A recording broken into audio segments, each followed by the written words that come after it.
And each and every one of us is headed straight to super hell on a stripper pole, but that's okay because Lil Nas X killed Satan for all of us.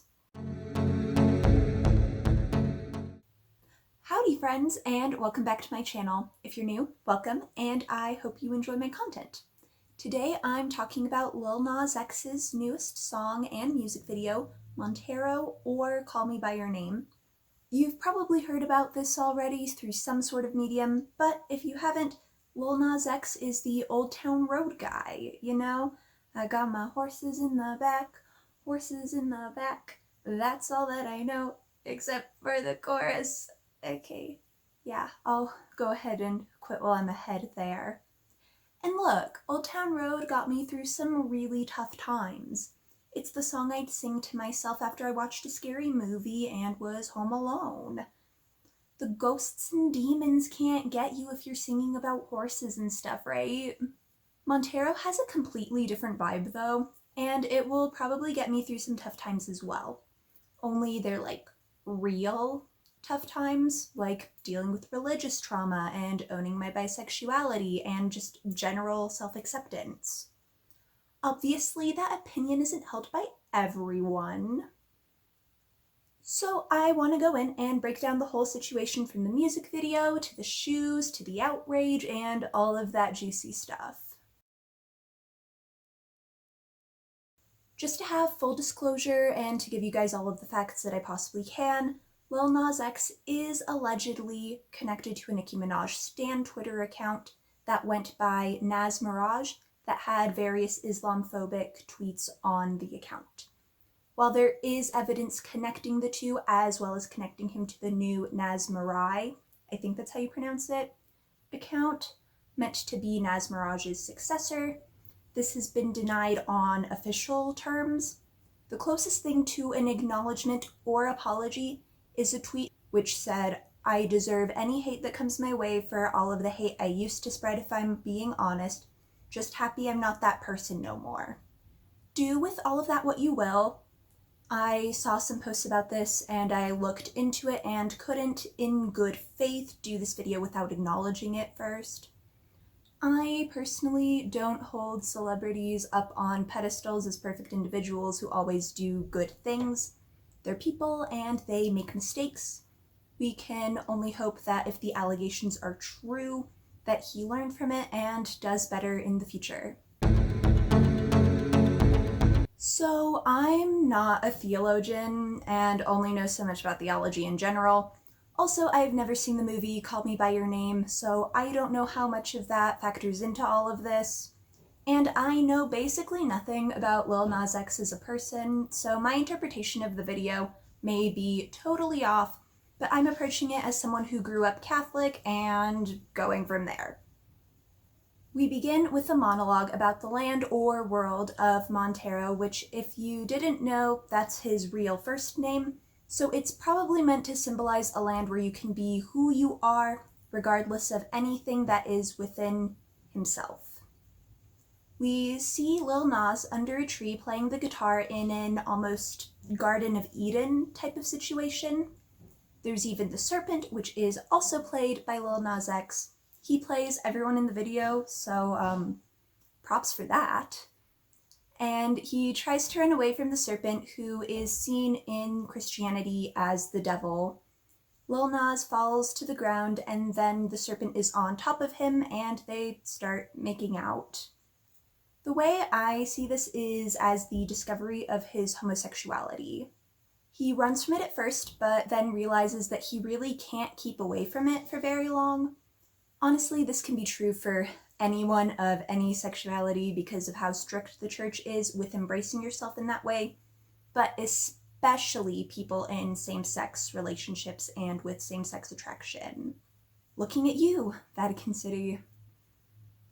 And it's been proven time and time again that you can't change your sexual orientation, so it only makes sense that Lil Nas X ends up giving in to this desire, as he should. Then it zooms in on a tree with text that translates to, "After the division of the two parts of man, each desiring his other half." I didn't translate this personally. I got this from an article from Out that I'll link below. and it explains that this is part of Plato's Symposium, which I've never read. It just gives me some soulmate vibes, you know? And then we get to a part where Lil Nas X is taken to this Roman Colosseum type of place that sort of has Hunger Games energy with all the blue and pink hair.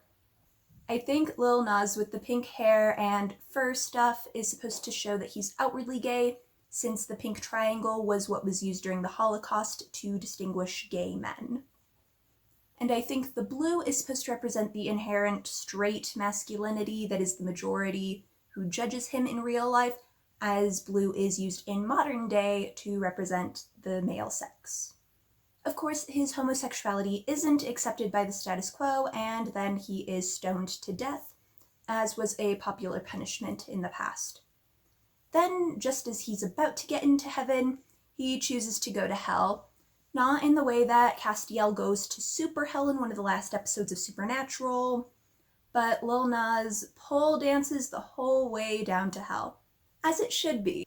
I see this as him realizing that the kingdom of heaven is hypothetically in reach, but in that modern way where some Christians believe gays are okay. You know, when they talk about how it's fine to be gay, just don't act on it. And Lil Nas says screw that and goes to hell like so many people claim he will. So he gets to hell, which has the same vibes as that lava planet in Revenge of the Sith, if you've seen that. He goes into Satan's home, and on the floor, the text translates to, "They condemn what they do not understand," and I feel like that one speaks for itself. Anywho, Lil Nas proceeds to give Satan the most epic lap dance of all time, which makes me think about embracing the worst parts of yourself and realizing that maybe they aren't as terrible as those around you made you believe. And then, well, I don't get why people are mad because Lil Nas literally snapped Satan's neck. He's dead now, guys. Satan doesn't exist, since some people think that the video is a literal depiction of everything. Then he puts the horns on himself. Some people have seen this as him becoming Satan in order to embrace himself. I don't know anything about Lil Nas's beliefs in terms of religion, but I saw it as him breaking from religion entirely and sort of doing what he wants, sort of embracing himself and making sure that no one can tell him what he's supposed to do, which is really what a lot of those conservatives hate to see more than anything. But I can't talk about this music video without bringing up the shoes. You probably already know about this too, but just in case you didn't, Lil Nas made a deal with Mischief to make 666 pairs of Satan shoes. There's a pentagram on the laces and a Bible reference on the side, and there's supposed to be a drop of blood mixed with the red ink on the sole of the shoe. The blood apparently comes from employees, so it may as well be Amazon. I mean, I'm sure they consented to their blood being drawn and all of that. Honestly, as long as all the parties were cool with it, then that's up to them. It's not really my style, personally, but it's obviously someone's because those pairs sold out in less than a minute at $1,018 a pop. I'm probably never gonna pay that much for shoes, ever, so good for those people, I guess. In case you were wondering, the shoe company Lil Nas X partnered with, which is not Nike, Nike has nothing to do with any of this, has done religious shoes in the past. They made those Jesus shoes that you may or may not have heard about, so they're pretty open to all ideas. And honestly, being able to walk on water from the River Jordan sounds kind of blasphemous to me if we're gonna say the same thing about the Satan shoes. Either way, people are all riled up about the Satan shoes and the blood, but this isn't the first time a popular artist has used blood in their products. The band Kiss mixed their blood in the red ink of a Marvel comic about themselves. It sold really well, and while I can't find any articles from the 70s about pushback against this, when I asked my mom, who was alive at the time, she said they received criticism. Granted, they received criticism for almost anything they did. I mean, look at their makeup. Plus, their popularity overlapped with the satanic panic of the 80s that arguably hasn't ended. So Lil Nas being criticized like this isn't out of anything new. And since Kiss didn't dismantle Western civilization, and Cardi B and Megan Thee Stallion twerking didn't do it, I don't think Lil Nas has that power either. And for the record, since there's only 666 pairs and they're all over $1,000, I don't think your kid was gonna buy the Satan shoes off the internet, Karen. So, now we're gonna think of the children. Not because of mass shootings in schools that traumatize children and are potentially fatal, not because of climate change that could wipe out the planet for all it's worth before today's kids can even get jobs, not because of the cost of living rising, making it harder for today's children to get by in the future, but because of a music video. We need to think of the children because they all like Old Town Road, and they're all subscribed to Lil Nas X, and they could see Montero and be scarred for life.